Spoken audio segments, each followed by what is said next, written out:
Hello mga agaron, lilipat na pala kami dito sa aming bagong bahay. Almost 2 weeks na rin mula nung dumating kami dito sa Canada at ngayon lang kami nakakita ng bagong marerentahan.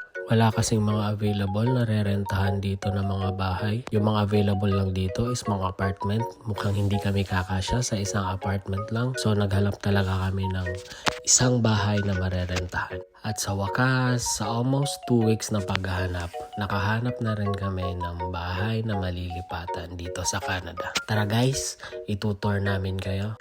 Ito pala yung pinakasala at dining area namin. May 3 kwarto dito at doon sa baba, sa basement, ay may 4 na kwarto.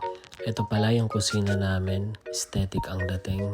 Meron na pala siyang electric stove at refrigerator. Dito sa Canada, hindi uso yung gas stove.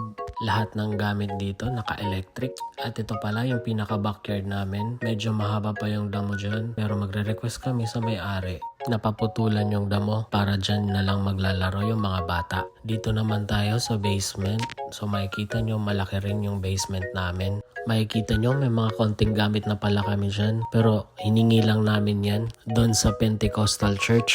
Dito kasi sa Gander, may isang organization dito. Kapag nalaman nila na bago ka pa lang dito sa Canada at wala ka pang mga gamit para sa bahay mo, bibigyan ka nila ng libre na mga gamit. So ayun, ang laki ng tipid namin kasi hindi na talaga kami bibili ng mga gamit dahil kompleto na yung binigay nila. At yung iba halos bago pa. Yung iba naman na nakatira dito, every year halos nagpapalit sila ng gamit. So yung ginagawa nila, binibigay or dinodonate nila doon sa Pentecostal Church.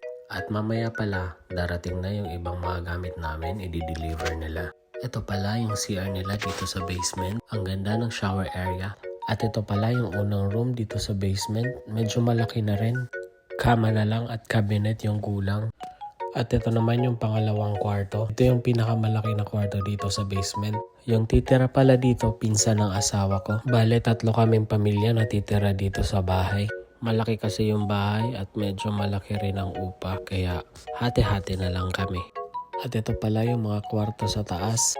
Yung unang kwarto, ito pala yung kwarto ng auntie ni Jinky. Mababakante muna ito kasi nandun pa siya sa Pilipinas. At ito naman yung pangalawang kwarto. Kakasya pala dito yung queen size bed, tsaka may built-in cabinet na rin siya.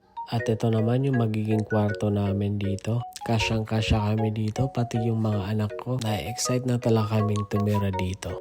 Itutur ko ulit kayo dito pag kompleto na yung mga gamit at nakatira na kami dito. Sana abangan nyo sa next vlog ko. At ito pala yung CR namin. Grabe ang ganda at ang linis. Nakaka-excite maligo. Parang gusto ko na lang tumambay dito pagkatapos ng trabaho. Before ko pala ipagpatuloy yung vlog natin, shoutout muna kay Attorney Earl Cesar Rosario. Shoutout kay Bank Manager Jason Spino. Shoutout din sa Makumaki Racing Team. Yung mga gusto palang magpa-shoutout, mag-comment lang kayo sa video na to at isa-shoutout namin kayo sa next vlog namin. Huwag nyo rin kalimutan mag-follow, like, and share sa Facebook namin. Follow nyo rin kami sa YouTube channel namin.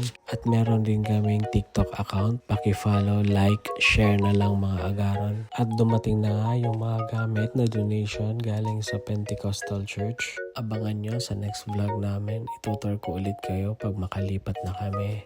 Bye!